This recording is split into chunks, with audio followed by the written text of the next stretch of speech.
오늘 이제 말씀을 읽어보게 되면 이 말씀을요 우리 또 잘못 또 오해를 하게 되면 이렇게 오해도 가져올 수가 있어요. 하나님의 영으로 인담을 받지 않는 사람은 그러면 하나님의 아들이 아니다. 우리는요 그렇게 또 오해할 수도 있어요. 이 말씀의 구절이요. 그냥 그대로 쭉 읽게 되면은 그렇게 되면 또 우리 구원의 문제에 또 심각한 또 뭐가 오냐면요 의심이 찾아오게 되어 있습니다. 근데 이 말씀을 우리가 거꾸로 쭉 읽어가 보세요. 그리고 또 전후로 이렇게 문맥을 보게 되면 이 말씀이 어떤 의미인가를 좀 깨달을 수가 있어요. 이 말씀은 곧 어떤 뭐냐면 우리가 예수 그리스도를 믿어서 하나님의 자녀가 됐죠. 그래서 하나님의 아들이 됐습니다. 그래서 하나님의 자녀가 된 사람들은 어떻게 살아야 되느냐. 하나님의 영의 인도함을 받는 사람이 하나님의 아들이고 그리고 하나님의 아들은 하나님의 영의 인도함을 받는 삶을 살아라는 거예요. 이걸 이제 로마서 8장 14절에서 이야기를 하고 있는 거예요. 자, 제가 한번 여쭤보도록 할게요. 한번 답을 좀 해주시길 바랍니다. 하나님이 원하시는 게 먼저 행위를 원하실까요? 아니면 하나님은 우리에게 깨달음을 원하실까요? 뭘 하나님이 먼저 원하실 것 같아요? 예? 1번이 행위고 2번이 깨달음입니다. 뭘 원하실 것 같아요? 2번이요. 그렇죠.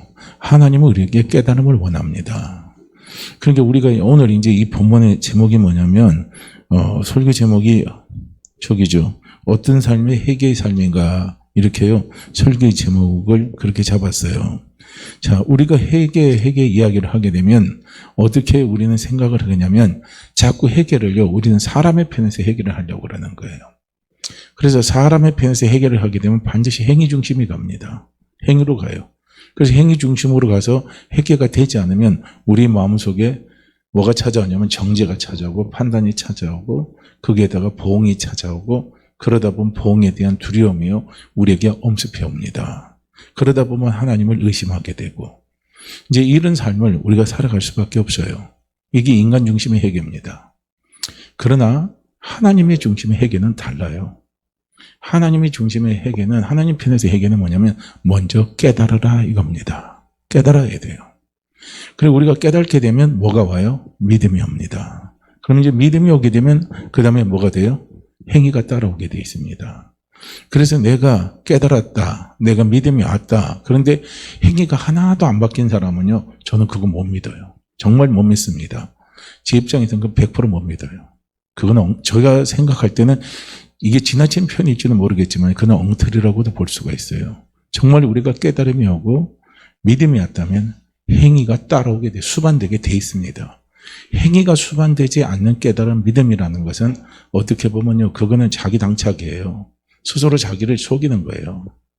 반드시 1%라도 10%라도 이렇게 뭐가 따라와요? 행위가 따라오게 되어 있다는 거예요. 그렇기 때문에 하나님이 우리에게 원하시는 회개의 초점은 어디에 있느냐면 첫 번째는 깨달음에 있습니다. 이 깨달음이란 건 뭐냐면 하나님 우리에게 동기를 부여해 주시는 거예요. 동기부여는 우리가 다른 말로 한다면 마음의 감동을 주시는 거예요. 마음의 문을 열게 하시는 겁니다. 그렇게 마음의 문을 열지 않는 상태에서요. 우리가 자꾸 사람의 회개만 강조하게 되면 어려워요. 힘이 듭니다. 그거예요. 우리가 교회 나오면요. 그런 소리 많이 듣습니다. 교회 나오면 밥이 나오냐 돈이 나오냐 뭐가 나오냐 이런 소리 우리가 많이 듣잖아요. 그런 소리 많이 들어요. 교회에서 미쳐 산다 이런 소리 듣습니다. 그런데요, 실제로 교회에 열심하고 교회에 열심히 와서 봉사하고 헌신하는 거, 그 하는 사람의 배경에는 뭐가 들어가 있냐면요, 깨달음이 있어요. 믿음이 있습니다. 은혜가 있어요. 동기부여가 됐다는 거예요.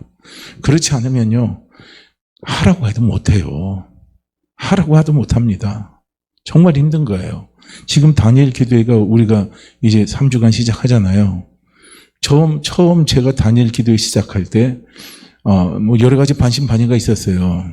다니엘 기도회 시작하는 거 저 과연 은혜가 될까? 뭐 인터넷 예배인데? 뭐 이렇게 생각도 했어요.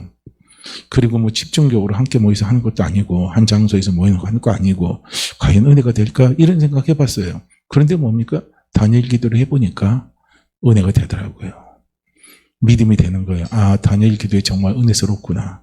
그리고 다니엘 기도를 통해서 아, 하나님이 역사하시는 그 은총이 크구나 하는 믿음이 오니까 그 다음에 2회에 참석하고 이번에 이제 3회에 참석하는 거예요. 근데 다니엘 기도에 참석해봤는데 뭐가요? 재미도 하나도 없어요. 은혜도 없어요. 아무것도 없어요. 그러면요, 그 사람한테 다른 사람이 와서 왜 누구 교회 있는 다니엘 기도에 참석 안 하냐? 자꾸요, 막 그거 갖고 쪼아대봐야 자꾸 그 쪼임 받는 사람 입장에서 뭡니까? 불쾌한 거예요. 기분이 나쁜 거예요. 그리고 자유도 없어요. 이렇게 되는 거예요. 그런 게 제일 중요한 건 뭡니까? 우리가 하나님의 말씀에 순종하는 건 예수 믿는 사람들의 당연한 도리입니다. 그리고 순종하면 하나님이 약속하신 축복을 우리가 누릴 수가 있어요. 그런데 순종하라 억지로 순종한다고 해서 그게 순종이 되냐 이거예요. 너 순종 안 하니까 벌 받았지 이런 식으로 한다고 해서 순종이 되냐 이거예요. 순종이라는 것은 저절로 하는 거예요.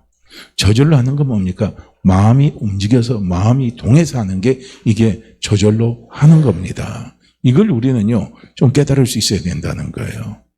하나님이 우리에게 원하시는 건 저절로 하게 하시기를 원하는 거예요. 인색하거나 억지로나 마지못해서 하는 건 오래 못 갑니다. 그런데 저절로 하는 신앙생활은 오래오래 갑니다. 저절로 하는 신앙생활은요 감사함으로 하는 거예요.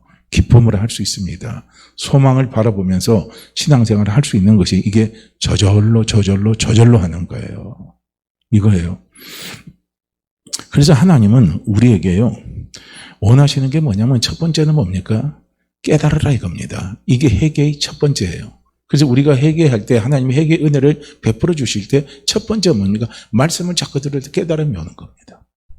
찬송을 자꾸 우리가 드릴 때도요 찬송에서 깨달음이 오는 거예요. 이게 참 중요합니다. 그 다음에 기도를 우리가 할 때도 자꾸 기도하면서 성령께서 우리에게 깨닫게 하시는 은혜를 부어주시는 거예요. 이게 회개의 시작입니다. 그래서 깨닫게 되면 막 마음이 움직이게 되고 감동이 오게 되면 그런 믿음이 와요. 그런 믿음이 오게 되면 결국은 뭐냐면요. 내 뜻대로 사는 것이 아니라 하나님의 뜻대로 살려고 하는 거예요. 요한복음 5장 3절 말씀에 보면 예수님께서 신앙 고백하는 것을 우리는 볼 수가 있어요. 예수님이 뭐라고 신앙 고백을 하냐면 나는 스스로 아무것도 할 수 없다.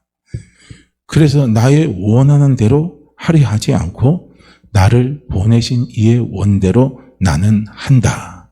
그래서 내 심판은 항상 어렵다는 거예요. 이것이 예수님이 말씀하시는 거예요. 그러니까 예수님의 신앙 고백의 핵심이 뭐냐면 나는 스스로 할 수 있는 게 아무것도 없다. 그래서 나는 내 원대로 하는 게 아니에요. 아버지 원대로 한다는 거예요. 그러니까 우리가 신앙생활 하면 할수록요 하나님이 우리에게 주시는 은혜가 이 은혜가 봐야 돼요. 정말 신앙생활을 10년, 20년 했는데 나 다 할 수 있어. 교회를요 20년을 다녔어요. 난 예수 믿는 거 20년 했어요. 그런데 그분이 입술 속에 나온 게 뭐냐? 나 다 할 수 있어. 난 내 인생 내 뜻대로 내가 멋있게 살아갈 수 있어. 나 이때까지 내 인생 내가 멋지게 살아왔어. 누구보다도 멋지게 살아왔어. 그렇게 말한다면요 그 사람은 헛신앙생활한 겁니다. 잘못 신앙생활한 거예요. 정말 우리가 신앙생활을 하면 할수록요 하나님이 우리에게 주시고 성령님이 우리에게 주시는 은혜가 뭔 줄 아십니까? 내가 스스로 할 수 있는 것이 아무것도 없다는 겁니다. 이걸 깨닫는 거예요. 왜 하나님 우리에게 병을 주실 것 같아요? 왜 하나님 우리에게 어려움을 주실 것 같습니까? 왜 우리의 삶에 때로는요 고통이 찾아오고 힘듦이 찾아옵니까?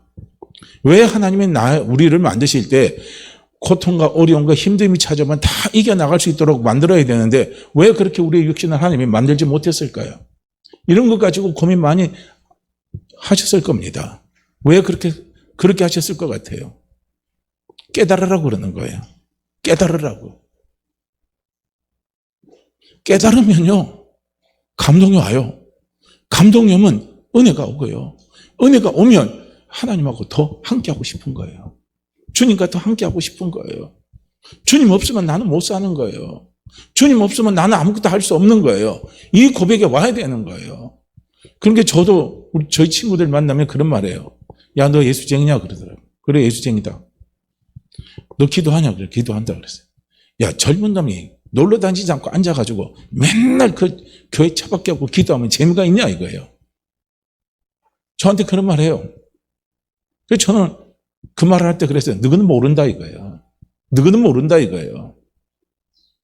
왜 기도를 하는지 몰라요. 자기들은 모릅니다. 그런데 저는 알아요. 우리는 알아요. 왜 기도를 합니까? 내 스스로 할 수 있는 것이 아무것도 없기 때문에 기도하는 거예요. 이거예요, 기도하는 거예요. 왜 성령님의 도우심을 받으려고 그럽니까? 왜 성령님의 인도함을 받으려고 그럽니까? 이유는 간단해요. 내 스스로 할 수 있는 것이 아무것도 없기 때문에요. 우리는 성령님의 인도함을 받으려고 하는 거예요. 이겁니다. 이게 우리가요, 깨달아져야 된다는 거예요. 그런데 예수 믿은 지 10년, 20년이 돼도요, 이거 깨달지 못해요. 사업? 내 생각대로 하면 잘 되겠지. 누구 말 듣고 하면 잘 되겠지. 그래요. 잘 될 수도 있고 안 될 수도 있어요. 그러나 잘 된다고 그게 과연 잘 된다고 우리는 볼 수가 없는 겁니다. 정말 예수 믿는 사람들이, 정말 하나님 아버지를 믿는 사람들이 잘 되는데 나오는 우리 입술에 진실된 고백이, 어떤 고백이 나와야 되냐면, 이 사업은 제가 한 것이 아닙니다. 하나님 아버지의 도우심이 없었다면 이 사업은 이루어질 수가 없는 겁니다. 이 일은 이루어질 수가 없는 것입니다. 전적으로 이 일은 하나님 아버지가 도와주셔서 이 일이 이렇게 된 겁니다. 제가 한 것은 없습니다. 단지 그분이 말씀하시는 것에 저는 순종했을 뿐입니다 하는 이 고백이 나온 게 진짜 고백이에요. 이게요, 그냥 타성에서 나오는 고백이 아니라 이 고백이 진짜 고백입니다. 그러니까 우리도 한번 생각해 보세요.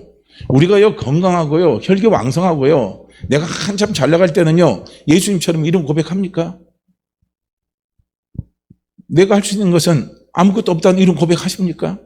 예수님이요, 잘 나갔었어요. 잘 나갔잖아요. 병 고치잖아요. 귀신 쫓아내잖아요. 예수님이 가는 곳마다 많은 사람들이 막 따라오잖아요. 막 기적을 일으키잖아요. 예수님 말씀에 뭐 권세가 있고 막 능력이 막 있잖아요. 막 5,000명씩이요, 먹이는 놀라운 역사가 막 일어나잖아요. 이런 놀라운 기적들이 일어났어요. 그런데 예수님이 하시는 고백이 어떤 고백이냐면, 나는 스스로 할 수 있는 게 아무것도 없다는 거예요. 이것이 예수님의 사역입니다. 이것이 주님의 사역이에요. 이게 예수님의 신앙생활입니다. 그러니까 오늘 우리도요, 우리 신앙생활에 매번요, 깊숙하게 우리가 고백할 수 있는 것이 뭐냐면, 하나님, 제 스스로 할 수 있는 것이 아무것도 없습니다. 정말 제 스스로 할 수 있는 것이 아무것도 할 수 없습니다고요. 우리가 이 깨달음이 오는 거예요. 이거 깨달으라고. 이거 정말 깨달으라고요. 하나님이 우리를 만드실 때, 우리 육을 만드실 때요, 부족하게 만든 거예요. 연약하게 만든 겁니다. 그리고 이 땅 살아가는 삶이요, 어떻게 돼요? 엉겅퀴와 가시덩풀이 무성하게 된 이유도 바로 거기에 있는 거예요. 어떻게 보면 저주가 축복으로 만들게 하시는 놀라운 비결이 어디 있느냐면요, 이거 깨달으면 되는 거예요. 그게 뭔 줄 아십니까? 그게 바로 나는 할 수 있는 것이 아무것도 없다 이거예요. 그래서 내가 할 수 있는 것이 아무것도 없는 사람은요, 어떻게 합니까? 할 수 있는 것이 아무것도 없는 사람은 가만히 있으면 죽어요. 누가 와서 도와줄 겁니까? 누가 와서 함께 해줄 겁니까? 아무도 함께 안 해줘요. 그런데 내가 할 수 있는 것이 아무것도 없는 사람은요, 자기가 그나마요, 살려고 할 수 있는 것이 뭐냐면요, 누군가의 도움을 받는 거예요. 누군가의 도움을 받는 거예요. 그 도움을 받아야 그 사람은 살아나는 겁니다. 그 사람은 일어설 수밖에 없는 거예요. 하나님 아버지의 마음은 뭡니까? 우리와 함께 하시면서, 우리를 떠나지 않으시면서 그분은 영원히 우리를 도와주시기를 원하십니다. 항상 그분의 도우심에요, 손길은 늘요 우리 앞에 있습니다. 야고보서 1장에서 말합니다. 온갖 보화와 좋은 것들입니다. 위로부터 빛들이 아버지께로 내려옵니다. 빛들이 아버지께로 내려오는 거예요. 그리고 그분은요, 회전하는 그림자도 없고 변함이 없는 거예요. 하나님이 우리에게 주시고 우리에게 도와주시고 하시는요, 온갖 좋은 것들은요, 변함없이 그분은 내려주십니다. 그 도우심의 손길은 변함이 없어요. 그 축복의 손길은 변함이 없습니다. 그 은혜의 손길은 변함이 없어요. 그런데 문제는 뭡니까? 그 손길을 붙잡는 사람이 누가 붙잡느냐 이거예요. 내가 모든 것을 할 수 있다고 하는 사람은요, 그 손길을 못 붙잡아요. 그런데 내가 스스로 할 수 있는 것이 아무것도 없다고 생각하는 사람은 그 손길을 사모합니다. 그 손길을 붙잡는 거예요. 신뢰가 된다면 베드로가 그랬죠. 예수님이 밤 새벽에요. 예수님이 풍랑이 치는 갈릴리 바다를 이렇게 걸어오셨잖아요. 그럴 때 많은 제자들이 놀라서 저 유령이다고 놀랐잖아요. 그러니까 예수님이니까 두려워하지 말라. 내니 걱정하지 마라 이거예요. 그러니까 베드로가 뭐라고 말합니까? 당신이 주님이시라면 저로 하여금 물 위로 걸어오게 하소서 했잖아요. 그러니까 베드로 보고 물 위로 걸어오라 했잖아요. 그러니까 베드로가 그 말씀을 보고 가니까 물 위를 걸었어요, 안 걸었어요? 물 위를 쭉 걸었죠. 근데 물 위로 쭉 걸었는데 막 풍랑이 치는 환경을 보니까 어떻게 해요? 물에 퐁당 빠졌잖아요. 두려우니까 퐁당 빠진 거예요. 거기서 베드로가 어떻게 합니까? 할 수 있는 게 뭐가 있겠어요? 풍랑 앞에서 물에 빠진, 바닷물에 빠진 베드로가 할 수 있는 게 뭐가 있겠습니까? 자기가 할 수 있는 게 없는 거예요. 그래서 어떻게 합니까? 주여 나를 살려달라는 거예요. 나를 살려달라고 베드로가요 외치고 손을 내뻗으니까 주님이 어떻게 합니까? 즉시 손을 내뻗으신 겁니다. 그리고 그 물에서 베드로를 건져주신 거예요. 이겁니다. 항상 주님의 돌보심의 손길은 우리와 함께합니다. 그분이 지켜주신 손길은 늘 우리와 함께합니다. 문제는 뭡니까? 그 손길의 인도함을 받는 삶. 그 삶은요 누가 사냐면은 내가 스스로 할 수 있는 것이 아무것도 없다는 것을요 그 고백이 분명하면 분명할수록 선명하면 선명한 사람이요 그 인도함을 받고 사는 거예요. 그 도심을 받고 사는 겁니다. 그래서 예수님의 사역에요 중요한 것이 뭐냐면 나는 스스로 할 수 있는 것이 아무것도 없다 이겁니다. 나는 왜 예수님처럼 그렇게 못 살까? 이유가 있어요. 차이가 있습니다. 그 차이가 어딘 줄 아십니까? 예수님은 나는 스스로 할 수 있는 것이 아무것도 없다는 거예요. 그런데 우리는 그렇게 생각을 안 하는 게 문제인 겁니다. 늘 이거는요 우리의 생각 속에 떠나지 말고 있어야 돼요. 늘 이거는 우리의 생각 속에 항상요 자리 잡고 있어야 됩니다. 늘 이거는요 무의식적인 세계 속에서도 우리 속에요 이게 잠재적으로 있어야 되는 거예요. 아 내가 할 수 있는 건 아무것도 없구나. 내가 할 수 있는 건 아무것도 없구나. 잠 편히 자고 일어난 것도 안 되는구나. 밥 먹고 소화 잘 시키는 것도 안 되는구나. 계단 오르고 내리는 것도요 이것도 내 힘으로 할 수 있는 게 아무것도 없구나. 그거 깨달아야 돼요. 한번 보세요. 소화 잘 되는 사람은요 소화시키는 건 밥 먹는 거 그거 쉽지. 그건 뭐 어려워. 난 밥 먹으면 소화 잘 돼. 그런데 뭐 소화 안 되는 사람은요 어떻게 해요? 밥만 먹으면 고통이에요. 소화가 안 되니까 끄끄거리죠. 불면증 한번 보세요. 잠 못 자는 밤 한번 봐봐요. 얼마나 힘들어요. 너무너무 힘들죠. 그런데 그러니까 그 고통을 겪은 사람은 어떻게 해요? 잠 한번 잘 잤으면 좋겠다 이거예요. 잠 한번 푹 잤으면 좋겠다 이거예요. 그런데 나중에 어떻게 합니까? 그거 하나님 앞에 기도해봐라. 그러면 그런 거예요. 하나님 제 스스로 잠잘 수 있는 힘도 없네요. 편하게 잠잘 수 있는 힘도 없네요. 하나님 정말 잠 잘 수 있도록 도와주세요. 기도하고 자보세요. 잠 잘 자고 일어납니다. 이게 다 무엇입니까? 내 스스로 할 수 있는 게 없어요. 가만히 살펴보면요. 내가 스스로 할 수 있는 건요. 우리는 하나도 없어요. 정말 하나도 없습니다. 그분이 다 도와주셔야 됩니다. 그분이 다 지켜주셔야 돼요. 그분이 다 인도해 주셔야 된다는 거예요. 이거예요. 그래서 내 스스로 할 수 있는 것이 아무것도 없다고 깨닫는 거 이게 뭔 줄 아십니까? 회개예요. 이게 회개입니다. 마태복음 4장 17절 말씀에 예수님 말씀합니다. 회개하라 천국이 가까웠다라고 말씀합니다. 천국이에요. 천국은 하나님이 인도하시는 삶이에요. 천국은요 하나님의 도심을 받고 가는 삶이에요. 천국은 하나님과 함께하는 삶입니다. 이것이 천국이에요. 그렇게 회개하라. 그러면 천국의 삶이 너한테 있다 이거예요. 그러면 하나님과 함께하고 하나님의 인도함을 받고요. 하나님의 도우심을 받는 사람은요. 어때요 마음에? 마음이 항상 비칩니다. 마음의 어둠이 다 떠나요. 마음이 항상 기쁨으로 충만해요. 감사로 충만해요. 그래서 아무것도 없어도 다 있는 것 같아요. 내가 가진 거 아무것도 없어 난 다 있는 것 같아요. 그리고 뭡니까? 내가 배운 거 없어도 난 남들에게 얼마든지 남들에게 내가 도움을 줄 수 있는 사람이에요. 이런 사람이 될 수 있는 거예요. 뭐가 오면요? 천국이 우리 안에 임하면 그렇다는 거예요. 그래서 예수님이 원하시는 게 뭔 줄 아십니까? 회개하라. 이 말에 천국이 가깝다 하면 어떤 말인가? 얘야, 회개하라. 회개해라. 회개해라. 그래서 내 인담 받는 삶을 살아라. 내 도움을 받는 삶을 살아라. 내가 너를 이끌어주는 삶을 살아라. 내가 원한다. 내가 원한다. 내가 원한다. 이 소리 아닙니까? 왜 교회 나오고 예수 믿었는데 왜 자꾸 우리 속에 평안이 사라집니까? 내가 교회 다니고 내가 예수 믿는데 왜 내 속에요? 두려움이 자꾸 찾아와요. 자꾸 염려거리가 내게 왜 찾아옵니까? 그 이유가 어디 있어요? 그 이유의 근원을 가만히 파고 들어가면요. 그게 뭐가 있는지 아십니까? 내 중심이 돼 있어요. 내 중심이에요. 내 중심이 딱 자리 잡고 있는 거예요. 거기에요. 나는 할 수 있는 것이 아무것도 없습니다고 내려놓고 그리고 어떻게 해요? 하나님 중심으로 바꿔보세요. 그러면 거기에요. 천국이 임합니다. 그래서 회개하라 천국에 가깝다 할 때 이 회개는요. 메타노니아예요. 이 메타노니아는 행위를 이야기하는 게 아니에요. 메타노니아의 의미는 뭐냐면요. 마음, 생각, 영을 바꾸라는 거예요. 네 생각을 바꾸어라. 얘야 지금 힘드니? 얘야 지금 문제가 안 풀리니? 얘야 지금 어렵니? 난 너에게 원한다. 네 생각을 바꿔라. 네 생각을 좀 바꿔다오 해요. 네 생각을 바꿔다오. 네 마음을 좀 바꿔다오.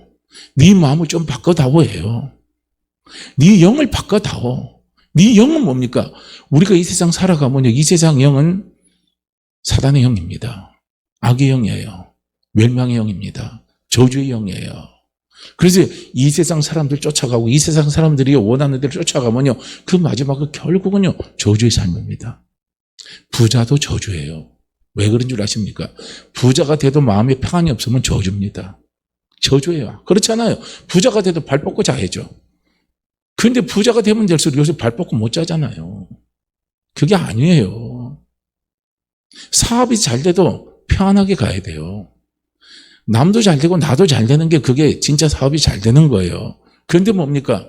남 죽이고 내 살면 그건 진짜 잘 되는 게 아니란 말이에요. 그럼 그 사람의 마음에 진짜 평안이 있겠어요? 남들이 볼 때는 부럽겠죠. 아, 사업 잘 되고 뭐 잘 되는데. 그런데 정작 본인의 마음은 그게 없는 거예요. 불안이 꽉 쌓여 있는 겁니다. 아니에요.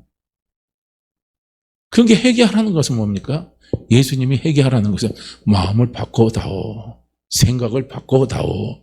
이렇게요. 예수님이 말씀하시는 거예요. 그래서 생각은 무슨 생각으로 바꿔요? 하나님 아버지가 주시는 생각으로 바꾸라는 거예요. 영의 생각으로 바꾸라는 거예요. 그래서 로마서 8장요. 우리가 보시게 되면 뭐라고 이야기한 줄 아십니까? 로마서 8장 6절 말씀에 보면 육신의 생각은 사망이요. 영의 생각은 생명과 평안이라 이렇게 이야기하고 있어요. 육신의 생각입니다. 우리가 문제 만들고 어려움 당하고 막 이렇게 힘든 게 찾아올 때 우리 육신의 생각 속에 사로잡혀서 계속하게 되면요. 사망은 저주를 이야기하는 거예요. 그 저주는 다른 게 아니에요. 두려움, 근심, 불안, 염려, 스트레스 이런 것 가운데 착 살아가는 게 이게 사망입니다. 그런데 영의 생각이에요. 영의 생각, 성령이 주시는 생각이에요. 그러면 성령이 주신 생각은 하나님 아버지의 생각입니다. 그래서 하나님 아버지의 생각은요. 어디서 옵니까? 다 말씀에서 오는 거예요. 다 찬송에서 오는 거예요. 그래서 우리가 힘들고 어려울 때요. 생각을 뭘로 바꿔야 되냐면 자꾸 말씀을 읽으면서 생각을 바꾸시라는 거예요. 자꾸 찬양을 하면서 생각을 바꾸시라는 거예요. 자꾸 기도하면서 생각을 바꾸시라는 거예요. 어떻게 바꿉니까? 기도하면서 성령의 도심을 받으라는 거예요. 성령님, 성령님, 성령님, 성령님 말씀을 읽을 때 말씀을 들을 때 주여 말씀이 깨달아지게 하옵소서. 말씀이 깨달아지면 말씀이 믿음이 와요. 그러면 그 말씀 붙들고 가면요. 우리 안에 평안이 찾아옵니다. 담대함이 찾아와요. 죽은 내가 살아나는 역사가 일어납니다. 그 다음에 우리가요. 한번 보세요. 찬송을 부르세요. 찬송을 부르세요. 놀라운 일이 일어납니다. 놀라운 일이 일어납니다. 그러잖아요. 그러면 찬송을 부를 때 우리가 복음성화를 우리가요, 하나님 앞에 드릴 때 있잖아요. 찬송을 드릴 때 어떻게 합니까?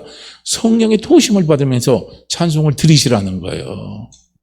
그러면 그 찬송에서 뭐가 옵니까? 평안이 와요. 왜냐하면 찬송 속에 하나님의 생각이 있어요. 찬송 속에 하나님의 생각이 있고 하나님의 마음이 있어요. 그 마음이 나에게 오는 거예요. 그 마음이 나에게 생기는 거예요. 그 생각으로 내 생각이 바뀌고 그 마음으로 내 마음이 바뀌어버리는 거예요. 그러면 우리 마음에 뭐가 찾아와요? 평안이 찾아오는 거예요. 평안은요, 모든 게 잘 되는 첫째 비결입니다. 그래서 부활하신 예수님이 두려워 떠는 제자들에게 주신 축복이 먼저 너에게 평안이 있을지어다. 너에게 평안이 있을지어다. 이 평안입니다. 평안이 그만큼요 중요한 거예요. 가만사성입니다. 모든 일이 잘 되려면요 집안이 평안해야 돼요. 그 집안이 평안하려면 첫째 내가 평안해야 된다는 거예요. 수신 제가입니다. 수신이 된 사람의 마음속에는 뭔 줄 아세요? 자기가 자기를 다스리는 사람의 마음에는 뭐냐면 평안이 있어요. 그 평안이 있습니다.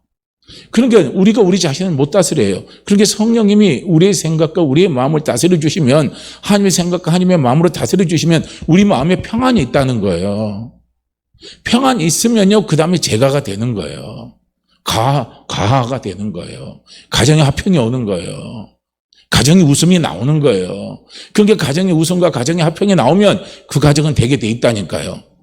모든 일이 풀리게 돼 있어요. 과만사성이잖아요. 모든 일이 잘 된다는 거예요. 형통하다는 거예요. 그런데 형통하지 못한 사람의 특징은 뭐냐면 누구 집은 잘 되는 우리 집은 왜 안 돼? 누구 집은 잘 되는 우리 집은 왜 안 되냐 이거예요. 그러면 안 되냐 했을 때 이유를 또 찾는 거예요. 그 이유를요 또 자기 자신한테 찾으면 또 다행인데, 근데 또 주변에 찾아요. 너 때문에 누구 때문에 다 찾아요. 때문에서 잘 되는 사람 하나도 없어요. 때문에서 잘 되는 사람이 하나도 없습니다. 덕분에 해야 돼요. 덕분에. 이게 돼야 되는 거예요. 그러니까 이게 나오는 거예요. 그래서 우리가 회개가 되면은요, 나를 다스릴 수 있어요. 할렐루야. 그래서 회개는 누가 주신 은혜냐면요, 하나님 아버지가 성령을 통해서 우리에게 주시는 은혜예요. 그래서 성령의 인도함을 받는 삶이 이게 회개하는 삶이에요. 그래서 성령의 인도함을 받는 삶을 되게 되면 성령님이 하나님의 말씀을 들을 때 깨달음을 주시는 거예요. 성령님이 찬송을 드릴 때 깨달음을 주시는 거예요. 성령님이 설교를 들을 때 깨달음을 주시는 거예요. 성령님이 기도할 때 깨달음을 주시는 거예요. 그 깨달음 속에 뭡니까? 믿음이 오고, 그 믿음 속에 뭐가 찾아옵니까? 순종이 찾아오는 거예요. 행함이 오는 거예요. 그러면요 일이 하나하나요 풀어가게 돼 있다는 겁니다. 그래서 회개는요 너무 어렵게 생각하지 마세요. 회개는 우리 생각 바꾸기예요. 내 마음 바꾸기입니다. 그래서 내 생각을 항상 하나님의 생각으로 바꾸시고 내 마음을 하나님의 마음으로 바꿔가는 거예요. 이것이 바로 회개입니다. 왜 마귀에게는요 하나님이 회개의 은혜를 안 주셨어요? 그들은 지옥에 가는 거 뻔히 압니다. 지옥에 불꽃에 가서 영원히 살아야 될 거 그들은 알아요. 그런데 그들도 압니다. 뭘 알아요? 예수 믿어야 지옥 안 가는 거 알아요. 그런데 중요한 건 뭡니까? 그들에게는 그걸 알지만 그들에게는 회개가 안 되는 거예요. 하나님의 말씀을 못 받아들이는 거예요. 그 생각을 못 받아들여요. 이게 문제인 거예요. 이게 안 되는 거예요. 우리가 회개가요 내 힘으로 되는 것 같죠? 아니에요. 회개는요 성령이 도와주셔야 되는 거예요. 그래서 우리가 예수 그리스도를 믿을 때 우리 안에 하나님의 영이 오시는 거예요. 그래서 하나님의 영이 오셔서 그 영이 성령이시거든요. 그 성령님이 우리를 도와주셔야 우리가 회개가 된다는 겁니다. 그런데 누가 그 성령님의 도우심을 받습니까? 누가 성령님의 도우심을 받아요? 내 스스로 할 수 있는 것이 아무것도 없다는 사람이 성령님의 도움을 받는 걸, 내가 지옥에 불구덩이 있다는 소리를 그렇게 많이 들어요. 요즘 인터넷 한번 보세요. 지옥에 대한 간증이 얼마나 많이 나오는지. 지옥에 대한 간증이 너무 많이 나와요. 틀린 것도 있고 맞는 것도 있겠죠. 그런데 지옥에 대한 두려움이 찾아온 사람이 있어요. 그런데 지옥에 대해서 아무리 이야기해도요 마이동풍이에요. 지옥 어디 있어? 아유 그런 거 없어. 지옥에 가서 고통받는 삶, 지옥에 가서 형벌 받는 거, 그런 거 모든 거 막 들으면요 마음에 막 두려움이 찾아오고 마음에 막 고통이 찾아오고 내가 여기에서 막 벗어나고 싶은데 내 스스로 할 수 있는 게 없는 거예요. 그럴 때 누군가가 예수 그리스도를 믿어라. 그러면 너와 네 집이 구원을 얻으리라. 천국 간다 이거예요. 지옥 안 간다 이거예요. 그걸요, 자기 스스로 지옥에서 내 스스로 벗어날 수 없다고, 지옥의 두려움에서 내 스스로 벗어날 수 없다고 생각하는 사람이 거기에 손을 내미는 거예요. 그 사람이 손을 내밀어요. 그런데요, 귀신들은 알아요. 지옥이 얼마나 무서운 곳인 거 알아요. 그것이 자기가 가야 할 실체라는 거 알고 있습니다. 그럼에도 불구하고요, 그들은 예수 안 믿어요. 왜 그런 줄 아십니까? 하나님께로부터 마음이 닫혀 있어요. 하나님께로부터 마음을 열리게 하는 게 누구신 줄 아시는 거예요? 성령님이 그렇게 하시는 거예요. 마귀는요, 하나님으로부터 우리 마음을 확 닫아버려요. 말씀으로부터 우리 마음을 확 닫아버려요. 기도로부터 우리 마음을 확 닫아버려요. 찬송으로부터 우리 마음을 확 닫아버리는 게요, 그게 뭡니까? 마귀가 하는 거예요. 그래서 귀신들은요, 천국이 있어도, 천국이 있고 지옥이 있어도요, 그들이 지옥에 갈 거 뻔히 알고도요, 마음을 닫아버리게 되니까 예수님 안 불어요. 하나님 안 받아들여요. 끝까지 대적하는 짓을 하고, 끝까지 대적하는 짓을 하고, 그렇게 하다가 마지막에 어디 간 줄 아십니까? 지옥의 불구덩이에 가는 겁니다. 참 안타깝죠. 그래서 이 세상을 잡고 있는 영이요, 바로 마귀의 영입니다. 지옥에 가게 하는 영이 이 세상을 붙잡고 그들이 끌어가고 있어요. 그렇지만요, 감사하게도 예수 그리스도를 믿는 우리에게는 하나님 아버지가 하나님의 영이신 성령을 주셨습니다. 그래서 그 성령님을 통해서 항상요, 우리가 하나님의 말씀을 들을 때, 기도할 때, 찬양 드릴 때, 설교 들을 때, 다른 사람 간증을 들을 때 우리에게 해결을 하게끔 도와주시는 겁니다. 내 생각을 바꾸게 도와주시는 거예요. 내 마음을 바꿀 수 있도록요, 도와주십니다. 그래서 오늘 본문 말씀인 거, 너희가 하나님의 아들이냐? 그러면 너희가 어떤 생활을 해야 되느냐? 성령의 인도함을 받는 삶을 살아라는 거예요. 그래서 성령의 인도함을 받는 삶은 어떤 삶이냐? 이게 회개하는 삶이에요. 그래서 성령은 어떤 영이라 그러냐? 회개의 영이다, 이렇게 말씀을 하시는 겁니다. 그런 게 회개의 영이에요. 그래서 그분의 인도함을 받으라는 거예요. 자, 한번 보세요. 제가 아브라함 이야기를 한번 조금 해볼게요. 창세기 16장에 보면 아브라함의 가정이 나옵니다. 자, 아브라함의 가정에 창세기 16장에 보면 참 불행한 게 일어났어요. 어떤 불행이 일어나냐면, 하나님이 아브라함에게 분명히 뭘 약속했냐면 씨를 약속했어요. 그리고 아브라함이 아이가 없을 때 하나님이 약속하셔서 너를 많은 민족의 조상으로 세워주시겠다, 그렇게 말씀하시고, 너를 복의 근원으로 삼아주겠다, 너를 저주한다 저주하고 너를 축복하는 자 내가 축복하겠다, 그렇게 약속하시고 아브라함에게 어떻게 합니까? 너의 본토 친척 아비의 집을 떠나 내가 내게 지시한 땅으로 가라, 그렇게 했어요. 그래서 아브라함이 하나님의 그 약속을 붙잡고 순종하고 달려갔어요. 그래서 하나님의 약속이에요. 그 약속 가운데 아브라함의 삶에 있어서 하나님의 약속이 가장 중요한 포인트가 뭐냐면 씨에 대한 약속입니다. 아브라함이 씨가 없어요. 자손이 없는 거예요. 그것이 아브라함 삶의 고통의 어둠이었어요. 그런데 하나님이 그에게 나타나셔서 씨에 대해서 약속을 했어요. 그런데 시간이 흘러가도 아브라함과 사라 사이에 하나님의 약속이 더디 이루어지는 겁니다. 그래서 이제 창세기 16장에 어떤 일이 일어나느냐, 이런 일이 일어나는 거예요. 사라가 이야기하죠. 여보, 제가 데리고 있는 몸종 하갈 알죠? 하갈을 당신한테 보낼 테니까 하갈하고 동침해서 그리고 아이 하나 납시다. 어차피 첩의 자식도 우리 자식 아니에요. 내 자식이나 마찬가지 아니에요. 그러니까 아브라함이 그 말 들으니까 맞는 거예요. 왜냐하면 세상의 간섭이 맞거든요. 그 당시 아브라함 시대의 간섭이 그거예요. 첩의 자식도 어떻게 합니까? 본처 자식인 거예요. 그렇게 인정을 해준 거예요. 그러니까 아브라함이 그래? 그래서 하갈을 받아들였어요. 그래서 하갈이 임신을 했잖아요. 임신을 하니까 하갈이 어떻게 하면 자기 본분을 잊어버리는 거예요. 막 누굽니까? 사라를 아이 못 낳는다고 멸시하기 시작하고 조롱하기 시작한 거예요. 그러니까 하갈과 어디요? 사라 사이에서 막 갈등이 그게 몰아치잖아요. 그래서 결국은 그 과정에 뭐가 왔어요? 하갈이 가출해버리잖아요. 못 살겠다고 나와버린 거예요. 누구 때문에 못 사냐? 사라 때문에 못 살겠다고 나와버린 겁니다. 그 일이 일어났어요. 자, 여기서 한번 보세요. 여기에서요, 이 사건을 통해서 하나님이 아브라함에게 무엇을 원하시는가를 봐야 돼요. 우리는 우리의 삶을 살다 보면은 아브라함과 같은 이런 사건이 많이 일어나요. 창세기 12장에서도 아브라함이 하나님 지시한 땅, 하나님 약속한 땅, 가나안 땅을 들어왔잖아요. 그런데 거기서도 어떻게 돼요? 그 땅에 가뭄이 들었어요. 흉년이 들었어요. 그래서 어떻게 했어요? 애굽으로 이주를 했잖아요. 근데 애굽으로 이주했는데 거기에서 아브라함이 어떻게 해요? 겁이 나니까 자기 아내를 자기 누이라고 속였잖아요. 그래서 아내를 빼앗기는 사건이 나와버렸어요. 자, 이제 이런 사건들, 특히 저는요, 창세기 16장입니다. 이 사건을 통해서 하나님이 아브라함의 평생의 삶을 우리가 가만히 살펴보게 되면 하나님이 아브라함에게 무엇을 지금요, 하나님이 아브라함에게 원하시는 초점이 있어요. 그 초점을 우리는 찾아봐야 된다는 거예요. 초점이에요. 창세기 12장에서나 창세기 오늘 16장에서나 다 초점은 똑같은 하나의 초점이에요. 큰 맥락은 큰 초점은 하나로 갑니다. 그건 뭐냐면 하나님이 약속하신 것을 하나님은 반드시 지키신다는 거예요.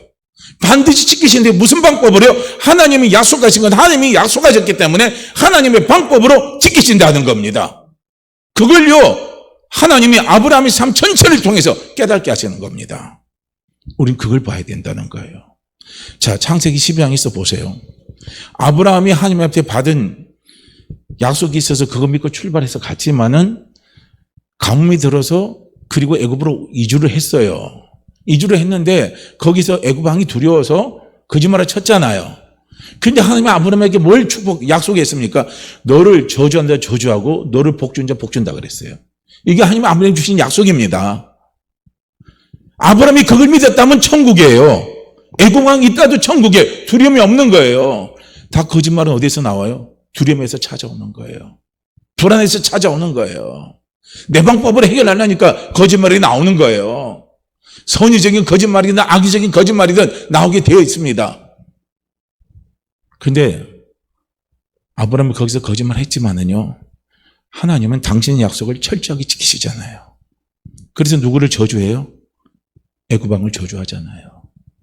저주하고 다시 아브라함의 품으로 사라를 돌려보내고 그 부끄러움을 대신하는 대가까지 다 지불하게 만들어버리는 거예요. 12장이 그렇게 나와요. 자, 오늘 16장도 한번 보세요. 자, 그 당시 세상 간섭은 아까 제가 말씀드렸죠. 첩의 자식도 아이들 오면은 우리 자식이 될 수 있다 이거예요. 그런 게 세상 논리면 지극히 맞죠. 왜냐하면 둘 사이에서 하나님 분명히 아들 준다 했는데 기다려봤는데 안 왔잖아요.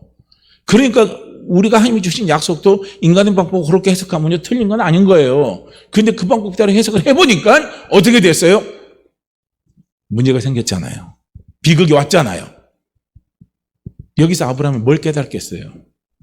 여기서 아브라함이 뭘 깨달았겠습니까?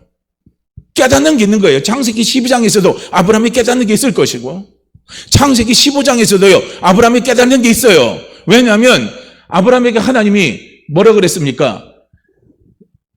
하늘이 물결과 같이 네 자손을 많게 해주겠다 했잖아요. 근데 그 전에 어떻게 했어요?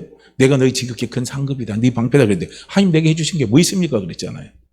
그러니까 아브라함 여기 있는 이 다메섹 엘리에셀, 자기 기른 종 있잖아요. 엘리에셀 자기 양자로 삼겠다는 거예요. 왜냐하면 후손이 없으니까. 그러니까 하나님 뭐라 그럽니까? 아니다, 너와 사라 사이에 어떻게 합니까? 씨가 나온다. 그리고 그 씨를 통해서 하늘의 무별과 같이 내가 자손을 많게 해주겠다고 하나님이 아브라함에게 약속하셨잖아요. 그래서 아브라함이 그 약속을 받아들인 거예요. 그 약속을 받아들인 겁니다. 그래서 이런 사건들을 통해서 하나님이 아브라함에게 깨닫게 하시고 이끌어 가신 방법을 사도 바울은 로마서 4장에서 뭐라고 이야기를 하고 있냐면 바랄 수 없는 가운데 바라는 믿음이라는 거예요. 이게 바로 회개입니다. 우리가 회개가 되면 바랄 수 없는 가운데 바라는 소망이 생기는 거예요. 그 믿음이 생기는 거예요. 바랄 수 없는 가운데요. 한번 보세요. 창세기 12장에서도 아브라함이 그걸 조금 깨달았을 겁니다. 내 힘으로는 내 아내를 찾아올 수가 없어요. 정말 바랄 수 없는 거잖아요. 내가 스스로 할 수 있는 게 없잖아요. 그런데 거기에서 누가 개입하십니까? 하나님이 개입하시는 거예요. 내 선지자 아브라함의 철을 건들지 마라 이거예요. 그건 내가 택한 자라 이거예요. 하나님이 개입하셨잖아요. 내가 할 수 없으니까 하나님이 개입하셔서 역사하셔서 자기 아내 사라를 돌아오게 하셨잖아요. 그리고 자기 부끄러움을 하나님이 치유해 주셨잖아요. 거기서 아브라함이 뭘 깨달았겠습니까? 바랄 수 없는 가운데 바라는 믿음이 오는 거예요. 믿음이 생기는 거예요. 창세기 15장에도 마찬가지인 거예요. 지금 자기가 바랄 수 없는 상황이 되니까 여기 있는 엘리에셀을 내 양자로 삼겠다, 그렇게 했던 거예요. 그런데 하나님은 단칼에 뭐라고 말씀하십니까? 아니다, 너와 사라 사이에 아들이 나온다 이거예요. 바랄 수 있는 믿음이 생기는 거예요. 회개하면요, 바랄 수 없는 가운데 바랄 수 있는 믿음이 생겨지는 거예요. 할렐루야. 바랄 수 없는데 바라는 믿음이 생기는 거예요. 둘 사이에서 더 이상 소망이 없어요. 끝났어요. 그래서 양자를 삼으려고 그랬는데 하나님이 아니다 그러잖아요. 네 자손을 하늘의 불별과 같이 많게 해주겠다고 하나님이 약속하시면서 아브라함에게 바랄 수 있도록 말씀을 하시는 거예요. 아브라함으로 바랄 수 있도록 그 생각을 바꿔주시는 거예요. 그 마음을 바꿔주시는 거예요. 그러니까 아브라함이 바꿔줬잖아요. 그래서 그걸 사도 바울이 뭐라고 표현하냐면 바랄 수 없는 가운데 바라는 거다. 이렇게요 표현한 겁니다. 그 다음에 이제 오늘 16장에도 마찬가지인 거예요. 여기서 아브라함이 깨닫는 거예요. 깨닫는 거. 자기하고 사라 사이에서 안 되니까 하가를 갖다 줬는데 결국 오니까 문제가 생겼어요. 아, 이거는 사람의 방법으로 되는 게 아니라 하나님의 방법으로 하나님은 이끌어 가신다는 겁니다. 그걸요 누가 깨닫습니까? 아브라함이 깨닫는 거예요. 깨달을 때 우리에게 찾아오는 믿음이 어떤 믿음이 오는 줄 아십니까? 바랄 수 없는 가운데 바라는 믿음이 오는 거예요. 보세요. 오늘도 우리가 고백했잖아요. 전능하사 천지를 만드신 하나님 아버지를 내가 믿습니다 이거예요. 믿어요? 믿으십니까? 믿으십니까? 믿으십니까? 지금 상황이에요. 바랄 수 있는 상황이에요. 바랄 수 없는 상황이에요. 지금 그냥 완전히 밑바닥입니까? 더 이상 회복이 안 되는 것 같아요? 더 이상 길이 없는 것 같아요? 그런데 전능하사 천지를 만드신 하나님 아버지가 내 아버지라는 걸 오늘 성령님이 우리에게 사도신경으로 고백할 때요, 그것이 내 귀에 들리는 거예요. 내 귀에 들려서 내 마음을 움직이는 거예요. 그게 깨달음입니다. 그게 감동이라는 거예요. 그게 오면요, 바랄 수 없는 건데 바라져요, 안 바라져요? 보입니까? 보이십니까? 보이십니까? 바랄 수 없는 건데 보이는 게 보이는 거예요. 길이 보이는 거예요. 길이 보이는 거예요. 그게 된다는 거예요. 뭐가 되면 그게 바로 회개라는 거예요. 회개. 그래서 내가 스스로 할 수 있는 게 아무것도 없다는 건 내가 더 이상 바랄 수 없는 상황이 되어버린 거예요. 이런 사람은 성령님의 인도함을 받아요. 그래서 성령님이 인도하는 받는 사람에게는 이렇게 성령님이 우리에게 깨달음을 주시는 거예요. 똑같은 사도신경을요, 맨날 매주 와서 외쳤는데, 그런데 오늘은 다른 거예요. 오늘은 분명히 달라요. 내 가슴을 움직입니다. 내 마음을 움직여요. 내 길을 막 열리게 만들어버려요. 그러고 보니까 소망이 생기네요. 하나님의 생각으로 바뀌는 거예요. 하나님 마음으로 바뀌는 거예요. 이거예요. 그러니까 아브라함에게 하나님이 계속 그를 바꾸신 작업이 그 작업을 하는 거예요. 그래서 아브라함이 나이 99세 될 때요, 하나님이 아브라함에게 또 말씀하시잖아요. 내년 이맘때에 너와 사라 사이에 아들이 생기리니 그 아들의 이름을 이삭이라 하라. 하나님이 말씀하시잖아요. 그러니까 진짜 아브라함이 100세 딱 되니까요, 어떻게 와요? 이삭이 나오잖아요. 봐요. 이삭이 나오잖아요. 그러니까 하나님이 아브라함을 이끌어가면서 아브라함 삶 속에서 개입하시는 놀라운 훈련이 뭔 줄 아십니까? 거짓말 치지 말라 하는 훈련이 아니에요. 생각 바꾸기 훈련입니다. 그래서 아브라함에게 창세기 22장에서 하나님이 아브라함에게 뭘 요구하십니까? 네 아들 이삭을 나에게 바치라 이거예요. 번제물로 바치라 이거예요. 근데 아브라함이 바쳐요, 안 바쳐요? 바치죠? 어떻게 바쳤을까요? 아까워서 어떻게 바쳐요? 힘이 들어서 어떻게 바쳐요? 하나님은 약 주고 병 주시는 분입니까? 회개가 된 사람은요, 회개가 된 사람은 하나님의 생각으로 가는 거예요. 하나님의 마음으로 가는 거예요. 하나님의 생각과 하나님의 마음의 핵심은 뭔 줄 아십니까? 하나님은 당신이 하신 약속은 절대로 변하지 않는다는 겁니다. 그 약속을 하나님은 반드시 지키신다는 거예요. 하나님의 약속으로 주신 자녀가 이삭입니다. 이삭을 통해서 하나님이요, 씨의 약속을 하셨어요. 자손의 약속을 하셨습니다. 그래서 이삭을 번제물로 달라고 그래도요, 아브라함은 드릴 수 있었던 거예요. 바랄 수 없는 가운데 바라는 믿음이에요. 이거예요. 그래서 준 거예요. 그런데 정말 하나님은 약속대로 하시잖아요. 이삭이 누굽니까? 약속의 자녀예요. 약속의 자녀기 때문에 하나님 안 걷어갔잖아요. 어떻게 합니까? 여호와 이레로 하나님이 어떻게 했어요? 양을 준비해 놨잖아요. 그리고 그걸로 번제물 드리게끔 하나님이 움직이셨잖아요. 그리고 나서 하나님이 아브라함에게 이야기하는 거예요. 네가 네 독자 이삭을 아끼지 않고 나에게 드렸은지요. 그래서 이제는 너는 내가 너를 큰 복을 줄 만하다 이거예요. 그래서 그걸요, 저기 야고보서에서는 의롭다 하심을 받았느니라 이렇게 하는 거예요. 이건 뭡니까? 완전히 이제는 아브라함의 삶에 회개의 삶이 돼버린 거예요. 완전히 하나님의 생각으로 하나님의 마음으로 딱 끌려서 가는 거예요. 이게 되는 겁니다. 이게 얼마나 놀라운 겁니까? 그러니까 아브라함의 삶 전체를 통해서 우리가 보게 되면요, 하나님이 아브라함 삶의 모든 사건을 통해서 우리가 볼 수 있는 것이 뭐냐면 하나님은 아브라함을 회개케 하는 겁니다. 초점이 거기에 있는 거예요. 그렇다면 오늘 우리의 삶의 초점도 어디 있는지 보시라는 거예요. 갈라디아서 말씀에 분명히 하죠. 아브라함과 함께 예수 그리스도를 믿은 사람들은요, 아브라함과 함께 그 복을 누린다 그랬어요. 그렇기 때문에 우리는 아브라함의 삶을 보는 게 우리에게는 중요한 겁니다. 오늘 예수 그리스도를 믿는 우리에게 하나님이 우리에게 원하시는 게 있어요. 훈련시키는 게 있어요. 그 훈련시키는 게 뭐냐면 우리의 생각 바꾸기라는 거예요. 회개입니다. 마음을 바꾸는 거예요. 그것이 뭔 줄 아십니까? 하나님의 생각과 하나님의 약속을 굳건하게 믿고 달려갈 수 있도록 우리의 생각과 마음을 계속 바꿔주시는 작업을 하나님이 하신다는 거예요. 이걸 보시라는 거예요. 그래서 우리가 하나님의 약속 안에 있으면 내 인간의 생각으로는 바랄 수 없어요. 그렇지만 그것이 우리에게 회개가 돼서 믿음으로 오게 되면 우리는 바랄 수 있는 삶이 되는 겁니다. 이걸요, 하나님 우리에게 원하시는 거예요. 그래서 오늘 우리는요, 분명히 아시기를 바랍니다. 하나님이 우리의 삶 속에 왜 어려움을 주시고 또 이렇게 우리 인생이 참 힘들잖아요. 세상이 이렇게 힘들잖아요. 그 힘들고 어려운 이유는 어디 있느냐? 간단해요. 회개하는 삶을 살게 하기 위해서. 그리고 하나님과 회개의 삶을 통해서 하나님과 임마누엘 하나님으로 더욱더 함께하기 위해서 하나님이 그렇게 하셨다는 사실을 우리는 기억하면 됩니다.